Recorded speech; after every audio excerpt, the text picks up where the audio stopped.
Hello, everyone, and welcome to today's Tuesday topic. Today's topic is data management and sharing. Is your team secure?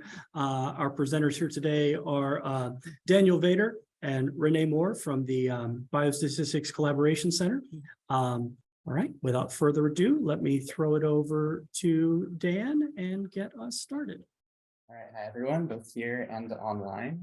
So today we're talking a little bit about data management and sharing, and with some focus on security. So just a little bit about myself and about Reneé. We both work at the Biostatistics Scientific Collaboration Center. I'm a statistician, and Dr. Reneé Moore is the director. And yeah, so we're around to kind of help you out with data analysis and stuff. We've done quite a bit of thinking about data management and security recently.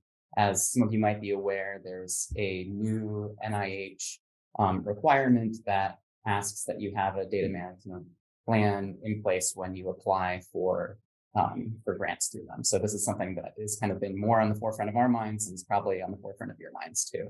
So we're gonna, I've got some learning objectives here. So some things I'd like to cover and things I'd like you all to take away from this.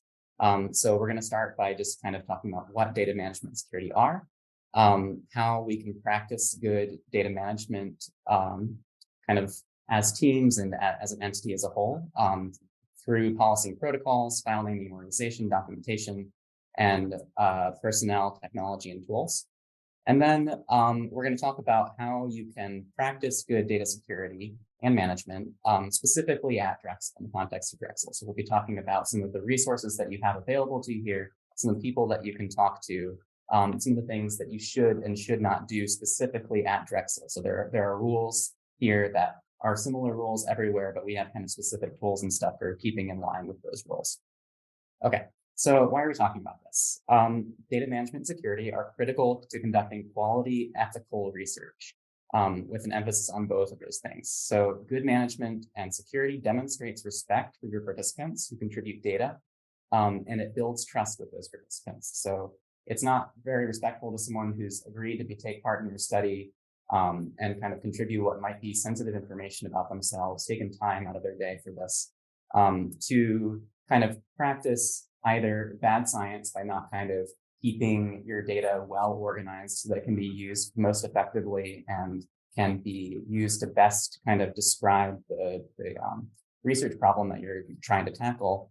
And also, it's not very respectful for them if you kind of treat that data in a laissez-faire manner where it's possible that your data might end up in the wrong hands, whether intentionally or unintentionally, or even if they end up in the wrong hands and it's not someone who's a bad actor, that can be damaging to your relationship because that's something that you might need to report.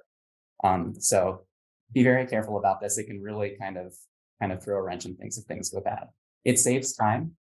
So if you're well organized, it will save you a lot of time in the long run. It's a bit more effort in the upfront. But going forward later in the project, if you have team members leave and come back, then your kind of research project is going to be much more robust and your data are going to be much more usable in the future when if you decide to use that data for another project again, or if you need to revisit that project for some reason. It improves scientific rigor for the reasons I just described. And it's required, as I said, by this new data management sharing policy from the NIH. Okay, so what is data management? Data management describes how you collect, store, secure, and access and disseminate data. So here we've got someone's messy desktop. That's kind of an example of how maybe your file system should not look. I know some people, this is how their brains work. This is maybe how they kind of want to look at their personal files, but this is something that is part of a research project. It should not look like this. It should look a way that's easily accessible to all the people who are involved in the project currently and may be involved in the future. And we support data management with protocols and plans, file naming, organization, documentation, and with personnel, technology, and tools. So protocols and plans are probably the most important part of this. So a data management protocol, and this is from I don't know how to pronounce this, Wageningen University in the Netherlands. A data management protocol is a document that outlines general data management practices agreed upon by the research group. It aims to apply good practices with consistency across the research group. And topics that should be covered in a data management protocol are roles and responsibilities. Okay, so who's responsible for what, who has what level of access to what data, data ownership, sharing, and accessibility, kind of who's allowed to use the data and for what purpose, and who owns the data, on safe and shareable storage during research. Okay, so where are you going to keep the data? Where are you not going to keep the data? And data archiving and registration after research, which is a part of the NIH data management plan, which we'll be going not as much into today, this kind of archiving and registration, because it's a little complicated, but is something that we'd like to talk about at some point in the future. And then data documentation and metadata. So kind of how can we keep track of what's in our data and how can we figure out kind of where it is in our file structure? So kind of some things you might want to consider when you're going into a data management plan. And this is something you really need to carefully think about at the beginning, not kind of farther down the road. If you're far down the road, then it's going to be a lot of work to kind of get things to a place where you want them to be with data management. So you want to think about how much data you're generating. It's like a ton of data. Do you need kind of a large storage solution for that data? What are the legal implications of handling and sharing data? Okay, again, comes down to those, what kind of rules do you need to have in place for using and sharing that data? Kind of how you're going to document your data, how you're going to preserve your data. Basically, these data need to stick around for a certain amount of time after you've captured them, by NIH rules. Ideally, they would stay around even longer than that. That gives you the opportunity to revisit that and replicate your research if you need to, identify errors. So it's an important part of science. And it also gives you the opportunity, if it's acceptable with the data that you have, for other researchers or for even you to kind of continue to work with this same data set to learn new things. And data ownership and sharing, and then kind of thinking about the time and finances required for data management. So if you don't have the resources to support data management, you're not going to have good data management. Okay, so supporting with file naming organization is one thing we're going to talk about today. So specifically, you want to be really intentional with how you name your files and where you put your files. If you're not really intentional about those things, then stuff's going to get lost. And this is both a problem from a project standpoint. If it's taking you a lot of time to figure out what is the most current file, what file am I trying to access and where is it, then that's wasted time. But also it can lead to errors in your research, and it can lead to security problems as well. If you're not tracking where your data are, then your data could end up someplace where you don't want it to be. So there's some guidance from Purdue University Libraries and School of Information Studies.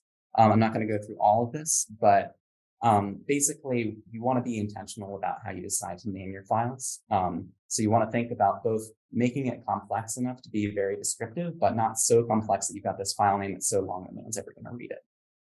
You want to use meaningful abbreviations and document your decisions, as well as kind of your process for naming these things. And you want to be consistent. You want someone to go into any file folder on your project and be able to identify kind of what's going on with your file structure. So some examples of like what might be a bad and a good naming convention for your files are, on the left, we have kind of no naming convention. These are not very descriptive. There's no way of sorting these and figuring out exactly what's in each of these files. Whereas on the right, we have date and year, month, day format. So that allows you in your folders to sort things by kind of how most recently they were created. We have a more general project descriptor. And then we have kind of more detailed project descriptors. And that allows us to kind of sort all our files and easily parse through them in the future. Okay, so that's kind of file naming. Documentation, and this is again from Purdue, is the work of capturing the work that you performed in ways that others could read it. So basically, you want to take your database, you want to take your files, and you want to document them in such a way that anyone can come in and look at them and figure out what's going on. So what was done to create these data? How was it done? Why was it done? When was the work performed? Where was it performed? Who performed the work? These are all things that you might want to consider when documenting your data. So some other resources that you might have at hand are personnel. So it's important to be very clear who's responsible for what. If everyone's kind of generally responsible for everything, then a lot of times no one's responsible for it. And then it ends up that you kind of don't end up following the plan that you wanted to follow. And you want to make sure that those responsible have the time and resources needed to succeed. I feel like data management often ends up kind of as the last thing that you might be concerned about when you're planning a project.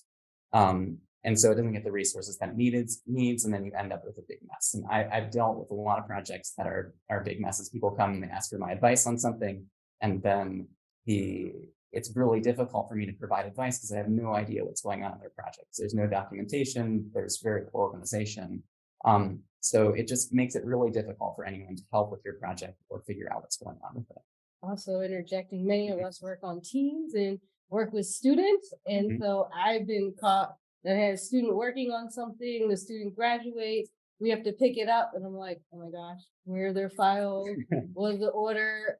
How do I find this student? So again, like, I'm like, oh yeah, I was a good student. They put everything in that folder that I thought they did. And I'm like, oh my gosh, where in the world are they now? And how do I find them? So just also mirroring teams, as Dan said, like, making sure we're really intentional, making sure as students coming in or team members coming in and out, that everything is in the format. And we also train our team, and that's one thing we're trying to do proactively in BSC is students come in and staff come in to train, like, this is our filing system, this is where you put things, this is our naming convention and all of that. So it's also for team settings. Yeah, and that's really important because if people don't know what they should be doing, they're not going to do it. And so like it's not a student's fault or any researcher's fault if they come into a project and you don't kind of have set standards for how they're supposed to interact with that project, and then they don't follow the standards that you have like kept in your head somewhere for how you want to do things. You need to make that explicit and communicate that to people. So communication is really important. Yeah, and then we also have technologies and technology and tools that can be used to support data management. So some things that we have at Drexel, and we'll go more into Drexel tools in the future, we have kind of these different Microsoft tools for communicating with one another and for sharing files. We have for auditing files and making sure nothing gets changed that shouldn't be changed, to change it back. OneDrive has a version history, so you can kind of restore files what they used to look like. And if you're someone who's more analytical, there are version control systems. I use Get, which is very, very popular. And you can use this to kind of look at what specific things were changed in the file and roll back those changes if you want, if it has introduced a problem. So it's very important for kind of auditing your work and making sure that one person's mistake, however minor, doesn't kind of affect the course of the project. Okay, so moving on to data security, and this is really a subset of data management, but we're going to kind of focus on this subset for a little bit. So data security is an important part of management that deals with making sure that only approved team members ever get to see the data being secured. Okay, so we're going to go over some principles of data security, and there are a lot of kind of like modes of thinking about this. The way that I'm thinking about this specifically here is as a academic researcher. There are people who work in kind of data sciences that work for like Netflix or Facebook or whatever that are going to think about this very differently. But kind of in our small area of work, these are kind of the things that I'm generally thinking about when I'm thinking about data security. So I'm thinking of, firstly, again, this is really important, administrative or organizational kind of policies. So what rules do we have in place to determine who can access data, how they can access it, and what they can do with it? We have physical security, which basically just determines who has access to a physical location of our data and who does not, and how can we maintain those distinctions. And digital security. So what digital safeguards do we have if someone does get physical access to our data from preventing them physical or like over the internet access to our data? How do we prevent them from actually like seeing what's in the data? So I like to think about administrative security a little bit. So I'm an epidemiologist, and I like thinking about things in networks, and I'm sure working in CNHP, you all kind of think about kind of infection networks also. But if you think about administrative security as being a way that you can reduce the number of contacts between people. So like if your data is your infectious agent, and you only want that data to be communicated, infectious agents that, in this case, the data is good, as long as it's maintained within this particular group, then you want to make sure there are kind of no outside contacts to that group. You want to take measures to prevent that your network of connection for that data does not grow beyond the group that it's intended. Anytime you add even one person to that, that's not following your rules, that can explode into kind of an epidemic of that data being anywhere. So it's very important to maintain this group of people who has access and be very clear about who should not have access to your data. So give team members, so one major thing you can do is give team members the minimum access to sensitive data required to do their job. So if you don't need to access sensitive data, you should not have access to it. And again, this kind of prevents this network spread of data being leaked to the outside. One person making a mistake and data going somewhere is much more likely if you have a bigger group than if you have a smaller group. And it's much more difficult to track too. And this is called the principle of least privilege. And so again, in the team setting, right, this is project specific, how we decide who needs this access. And so there are some projects that we work on where Dan and I both have access to the PHI and things. There are other things like clinical trial when I'm working with Roseanne and the PIs, and I want to be able to make decisions with them in a blinded fashion. And in that case, I should not have access. There are other things where we work with Martha, and Martha's doing the heavy lifting and Dan's consulting with her. I don't need access because it's enough that Martha and Dan have access. So you should think about this on your team for each project, who really needs access to the sensitive data. And it changes based on the project, based on the roles that we're playing. Right. Yeah, that's very important. So just to build on that, there's like even some cases where at the BSC, we kind of are taking data that is coming in and it's sensitive, identifiable data, and then we're de-identifying and passing that on to the researchers. So we are not involved in that case in any of the kind of analytic decisions. And we are also not allowing access of those investigators to that kind of sensitive data, just kind of in order to make sure that that data is as secure as possible by limiting access.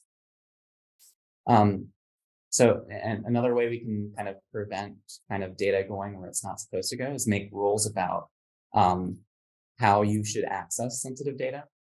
So you might have a project-specific list of approved places to store data and approved ways to send it. And we'll talk about that specifically with Drexel in a minute here. You should not store or access data on personal devices. You've all got Drexel managed encrypted devices that you should be using to access sensitive data. And you should never send data by email, text, or chat. So those are just some basic rules that you might think about putting down on paper when you kind of are thinking about your protocol for this.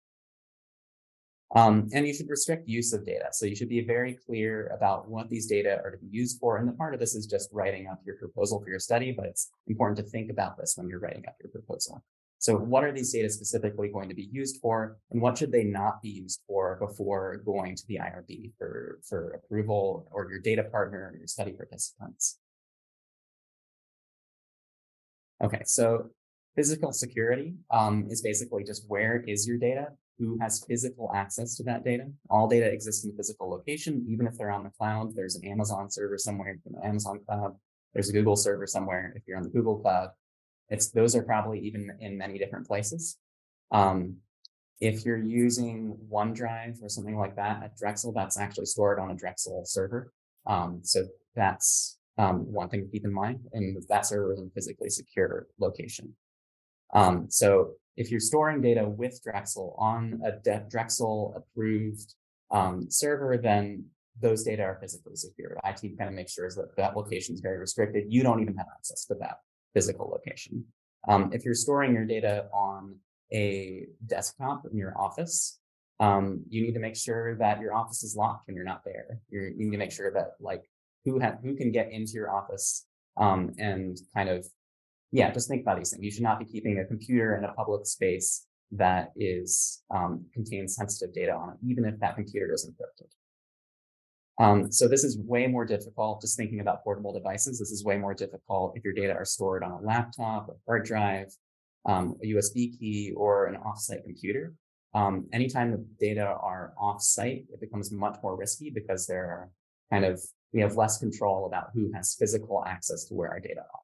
A USB key, you could drop it and lose it, and you would need to report that if it has sensitive data on it, because it means that it's a media device that has sensitive data on it are no longer in your possession and you don't know where they are. And that can be a problem. Like you could know, I've got great encryption on this USB drive. I don't think anyone's going to be able to crack it. I don't think anyone's even interested in cracking it, but you still need to report it.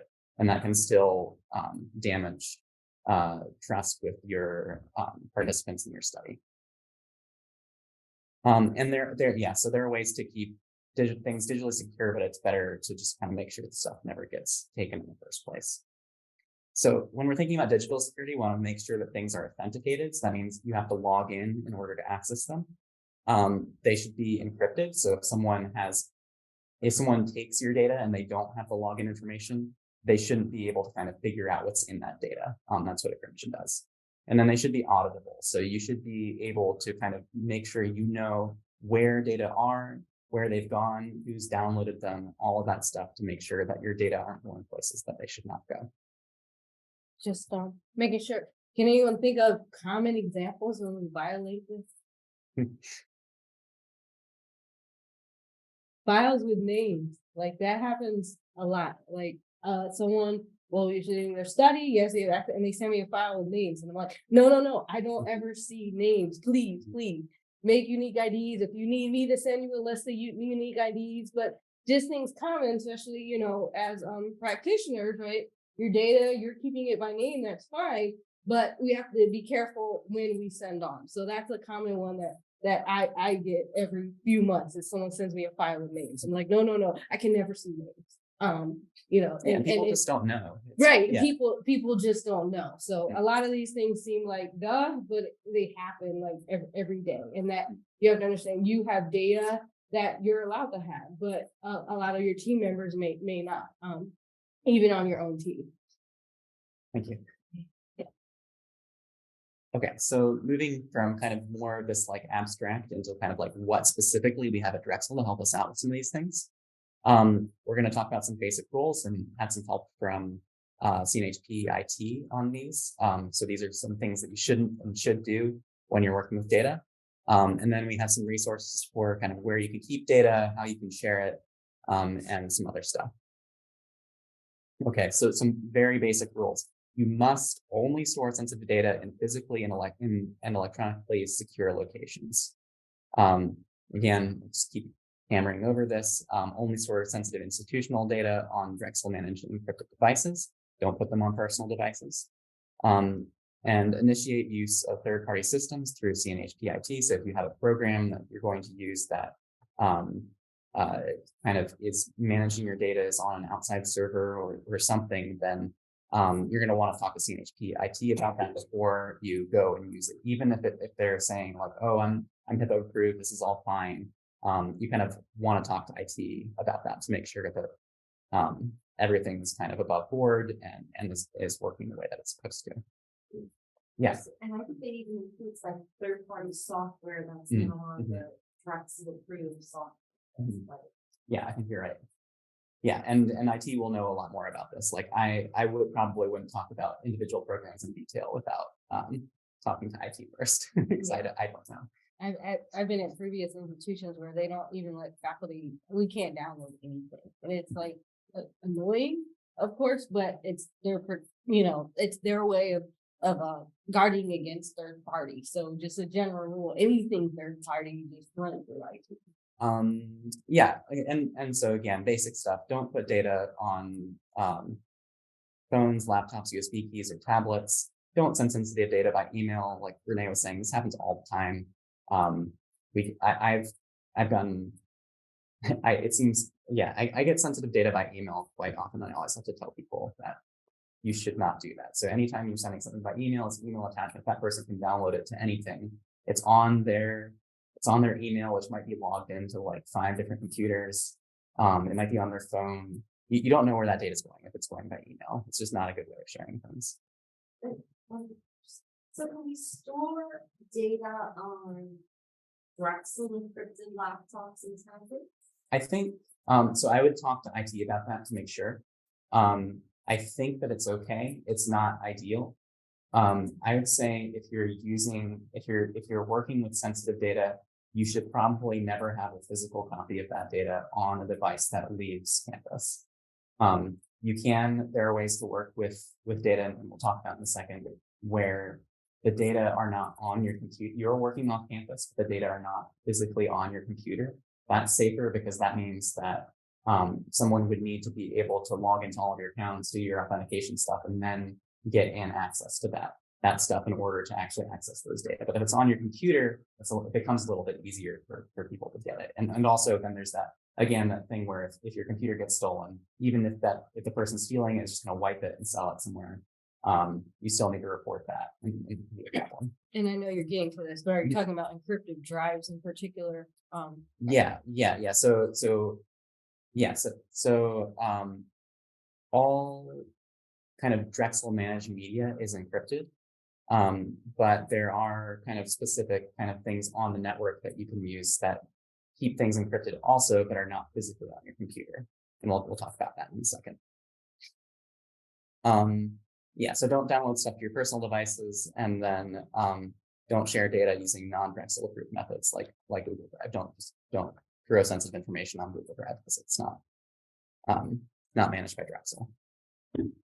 Okay, so a couple options that we have for data storage that we're going to present here. One that's secure and it's HIPAA approved is Microsoft SharePoint and OneDrive. So it's HIPAA approved, authenticated. If you're not keeping files on your computer, then it's physically secure because it's on Drexel servers. The advantage of this is that it's really easy to set up and manage access to individual folders. You can go in like this screenshot here, and you can select team members that should have access to a particular folder and kind of exclude other ones who should not. So it's really easy to just go through, pick things apart, and be like, yeah, you can have access to this, and you cannot. That's really, really nice. The disadvantage of this is that it's really easy to download files from OneDrive.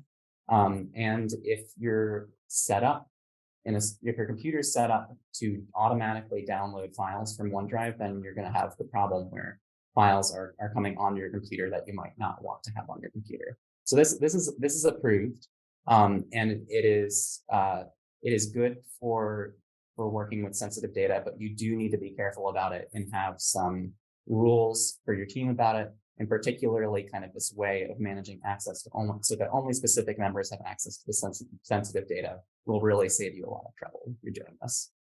And IT has a website on how you can set up different projects on SharePoint. Okay, so if you want to go even more secure, if you have really sensitive data, then the Drexel encrypted network drive is probably what you want to do. So this is also, it's managed by Drexel. It's on the Drexel server. It's authenticated, physically secure, and encrypted. It can only be accessed via a Drexel managed device connected by an Ethernet cable to the Drexel network. Okay, so this sounds like a limitation if you are working off campus, and it is a little bit. But what that means is that it's really difficult to get files onto a computer that's going to leave campus. You can access these things off campus by either using a virtual machine, which IT can set you up with, or by remoting into a Drexel managed computer that's your office computer that stays here, and accessing this folder through that. So again, this kind of just separates anything that goes off campus from what stays on campus. So some advantages of this are that, yeah, things are kept separate, but disadvantages are that it's really annoying to add team members and manage access. And that can be viewed as an advantage and a disadvantage. It's difficult for anyone to go through and just tinker with things without kind of checking in with someone first, but it does really slow down the process if you want to add someone or remove someone from a particular folder. So yeah, pluses and minuses to both of these things. If you do want an encrypted network drive, you're going to want to contact IT about that, and they can set you up. So you get 100 gigabytes. I'm not sure if this information on their website is old. Like it might be bigger than 100 gigabytes right now. But so obviously that precludes really big data analyses if you have something bigger than 100 gigabytes. But I think there might be other solutions that you can talk to IT about if you've got big data. For people who don't have a sense of big data, Mhm. like NHATs, how many gigabytes is that? So NHATs, do you know how big NHATs is? It's probably not bigger than 100 megabytes, right? Like, Yeah. So yeah. just to get a sense, probably most of the data we're using Mhm. is 100 gigabytes will fulfill it. Like, Yes, yeah, but the more than 100 gigabytes is very specific use Yeah, cases. yeah. I don't know if you have like really high resolution, like a database of a lot of really high resolution images, Yeah, or or you're dealing with a large claims database, Right. then you might be getting into this more than 100 gigabytes Right. territory. So for most of the things most of us use is it'll be free to have this drive. Mhm, Is what I'm trying to say. Yeah, and then I think SharePoint, everyone has 5 terabytes, is what I was seeing, but I wouldn't quote me on that. So there's a lot of space on SharePoint too. Okay, so some tools that you might have for sharing these data. So these are kind of like managing data kind of for a project, but what happens if you want to kind of add a new person or kind of have someone else look at these data? Well, within your immediate team, that's pretty easy. If you're using Encrypted Network Drive or SharePoint, OneDrive, you can kind of just manage access as we talked about earlier. So you might need to contact IT to add another person to give them access to it, or you might just kind of click a button and manage that yourself on SharePoint or OneDrive. If there's someone not on your team that you don't want to give, if there's someone not on your team but is within Drexel, you can again give them access to your SharePoint or OneDrive. If you don't want them to have access to that, you can send them the file directly through liquid files. I'll talk about liquid files on the next slide. And with approved external researchers, you want to use liquid files. That's kind of the way that Drexel has for sending sensitive data to researchers not within Drexel University. So liquid files is an authenticated, encrypted, auditable way to send and receive sensitive data, including large data sets, which is important because sometimes we have these bigger data sets. Even data sets that are more than 100 megabytes are sometimes hard to send to people. And you can use it to send to people within or outside of Drexel University.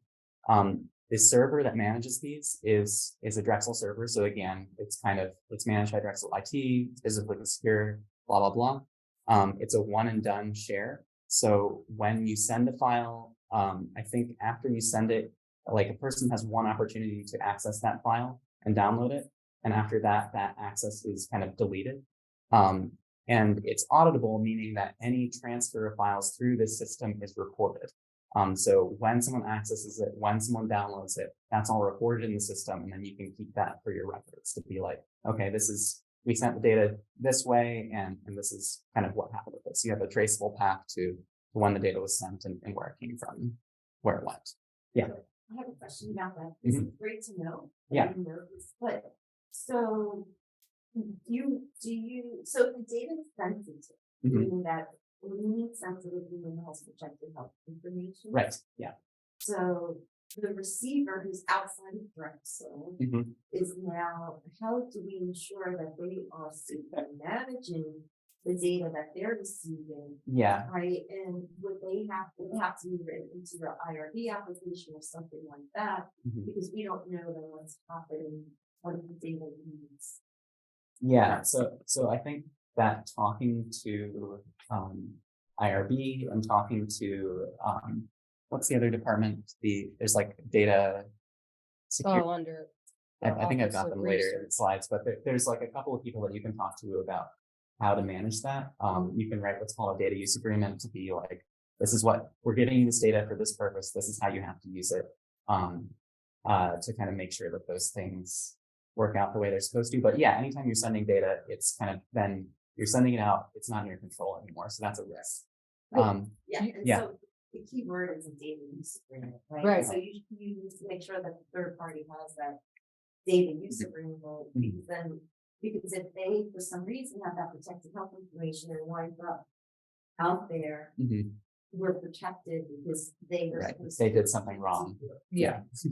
And you wrote with approved external researchers. So is that IRB who approves the liquid files or IT or a combination? So once you have access to liquid files, you can send it to anyone. Okay. Are you allowed to send it to anyone? No. So like, I think you need to look at kind of what your original kind of approved plan for your study is. And does that include sending it to an external researcher? If it does not, then you need to seek that approval before you send it to anybody. So yeah, you can't just send sensitive data out unless you've kind of got a specific approved reason for it. And the other thing that's nice about liquid files is you can also use it for receiving data. And I think that's probably how we are going to use that more at the BSC, because we do a lot of our own data management stuff. But sometimes people are outside the BSC and they need a safe way to send us data. And that can be difficult. There's not a lot of options out there for safe ways to send, and this is something that's approved by Drexel. So if you're working with an external collaborator, you can kind of send a request through liquid files, and then they can ship you the data through this system. And if you need access, CNHP IT can help you set you up with that. This is surprisingly less difficult to do and work with than the encrypted share drive. Unfortunately, I wish the encrypted share drive was a little bit easier for people to kind of request and access here. But liquid files is pretty straightforward. So I think that it's a good resource to have. Okay, so I'm just going to list off a few places that you can contact, and we'll share these slides after the presentation is done. So again, I'm going to call out CNHP IT here. They can help you out with a lot of this stuff, all the previously mentioned stuff. They can also help you with project management guidance and support. Us at the BSC, so we can help you. If we're just going to if you have just a short question or something, we're happy to just talk to you about that. If you want us on board as a collaborator with your project, then we're a fee for service group, so we can help you with everything from data management to statistics and grant writing and other stuff like that. And then this is the organization that I was thinking of earlier, Drexel Privacy Program Services. So if you have questions about Drexel policy on data privacy or a need to author a data use agreement, we talked, us at the BSC talked with John Roberts at IRB, and he was saying that this is the group to talk to if you want to talk to someone about data use agreements. So that's another good resource to have, because I'm not a lawyer. I wouldn't know how to write a data use agreement in a way that was like legally sound. So you probably want to talk to them about that before you do anything. I've also got a few more resources here, just if you want to like something that's like pretty in depth. The new NIH data management and sharing policy website has a lot of resources on kind of how you can set things up for them. They've got templates for how to write a data management plan, which are really helpful. It's just a series of questions on a document. You kind of need to write in your answer for those questions. They've even got examples of what kind of like how you might fill this out if you're conducting a secondary data analysis or a primary data analysis. So that's like really, really useful if you're trying to work through this.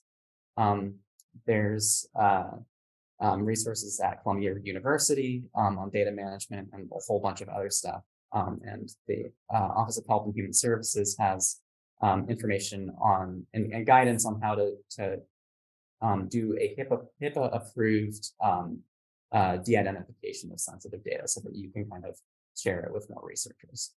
I thought when we met with John Roberts, it was interesting that a lot of questions we asked, he went right to HHS in their website. And it was kind of like, this is why, or he was like, these are the rules. And so he goes to that website a lot and refers us to that website a lot. We're talking about the rules and what needs to go to IRB and what needs DUA. So Drexel definitely under him is like going directly to what HHS is saying. Yeah, and their website's pretty comprehensive. So they have resources there for you if you need stuff. Does anyone have any questions for Reneé or I? I have a question. Yeah. When you mentioned use Git, is that HIPAA compliant for? So I would not use GitHub, so there's Get is the program that manages kind of like keeping track of how files have changed over time. GitHub is a place where you can store that online. GitHub is not HIPAA approved as far as I know. So I would not use GitHub for anything. I would not put sensitive data on GitHub. You can put code on GitHub. If you're publishing code with your manuscript, that's a great place to put it. But Git can live on your computer. And in that case, it's fine because it's not going anywhere. It's just on your computer. So basically it's just running this version control system. You can keep it in, if you're all accessing the files on, the encrypted network drive or through Microsoft SharePoint or OneDrive, you can manage a Git repository on within any folder that you want to have a Git repository. So that's an option for people who are more technically minded. There's a pretty steep learning curve on this in Git. Oh, and do you need does CNHP IT have to approve using Git?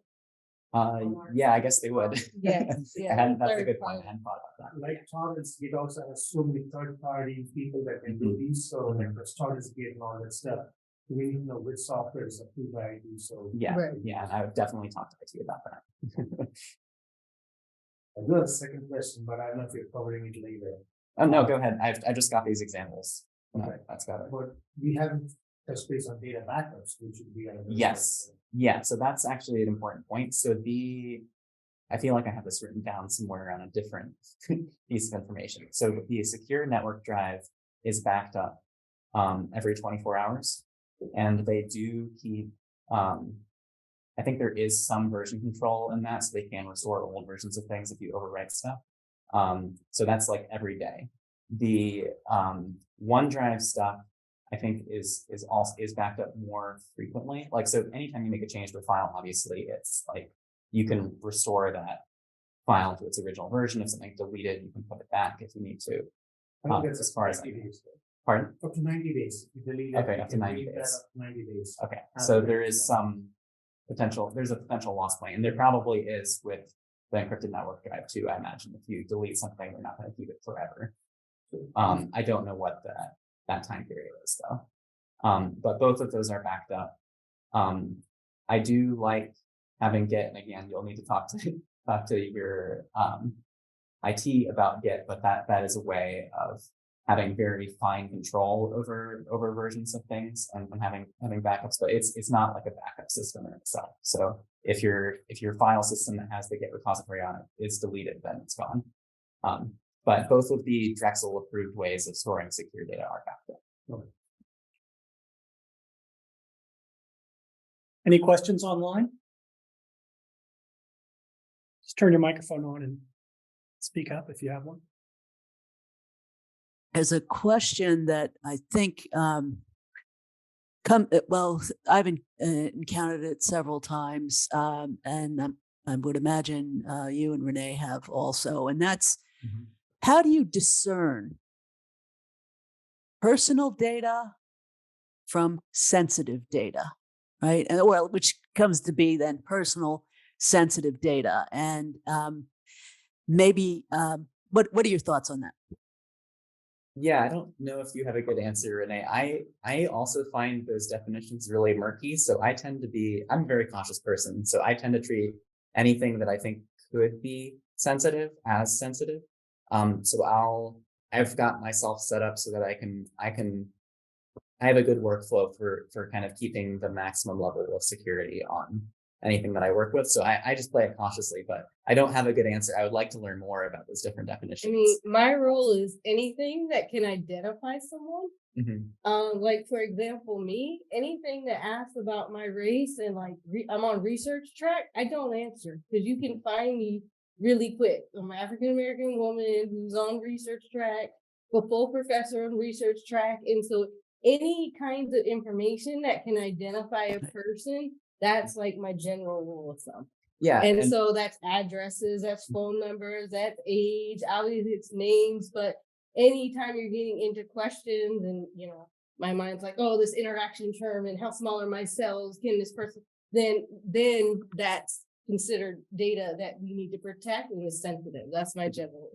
Yeah, and I think you brought up a really good point there when you were talking about like faculty surveys like that.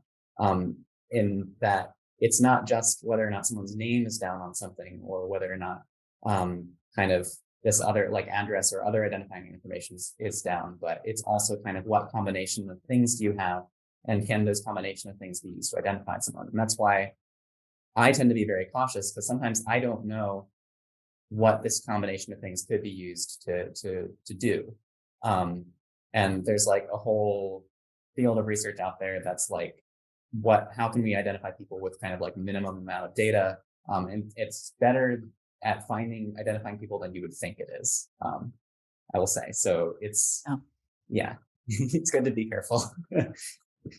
So with those points in mind, perhaps a guideline might be identifying your data, whether it's considered personal. Anything that can be considered personal is also a proxy for sensitive. So to go on that more cautious side and have that up front in terms of the data management, so people who aren't familiar with it become more familiar with it and would approach the seriousness with which making sure you're managing your data well, but also making it secure. Yeah. But I also think a point to add to that is we shouldn't substitute sensitive for PHI data, because PHI is defined by the Fed, right? Protected health information. Right.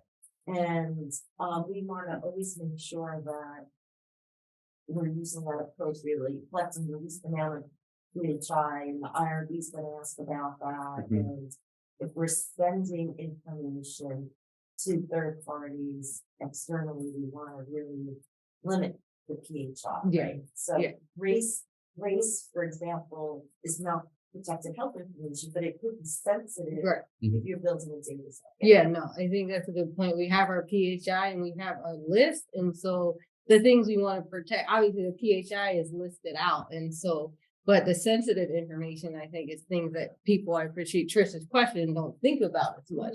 That it's not just a list of PHI, but definitely make sure, we're not sending out any PHI that we don't need to send out. Right, and we're using, and I think another added example to expand on that is, race, age, but then when we think about gender, and we're using expanded terms to describe gender, and so if you have that along with someone's race and rank, and for faculty, you could really create all kinds of profiles of individuals that probably would not want, right?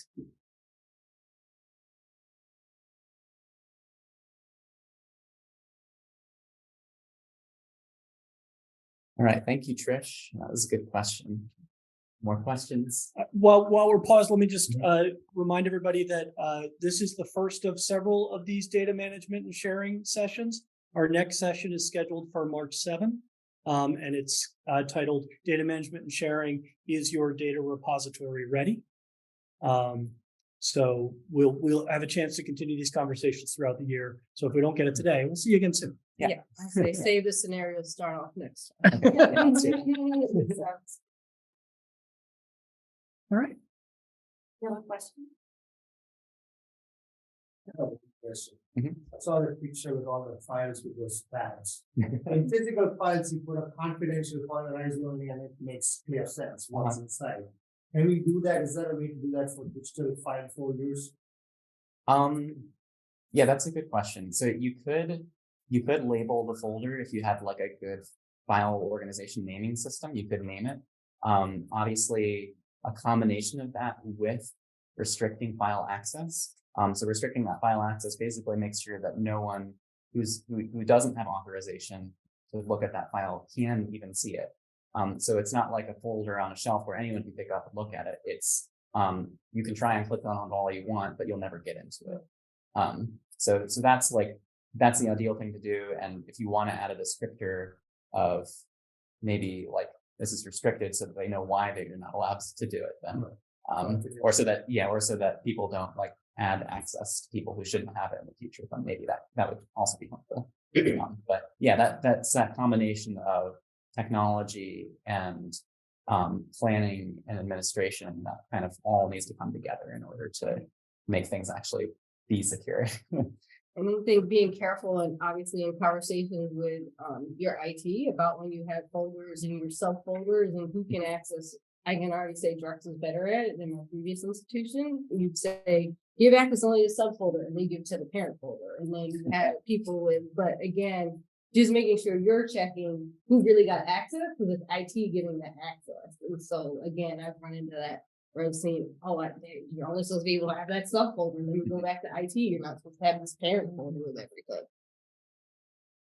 Say, this was a couple of years ago when we had like a folder that had the subject codes with the subject names. We actually were able to block that Excel file that certain people who had a password that actually went into the Excel file. So I basically block that Excel file. I don't know if that's still relevant because of the access, but I think know with HIPAA compliance for that locking thing. yeah, You can lock Yeah. yourself as, but I'm not that is HIPAA compliance Exactly. locking, but it is something to Yeah. because you can brute force that with a code.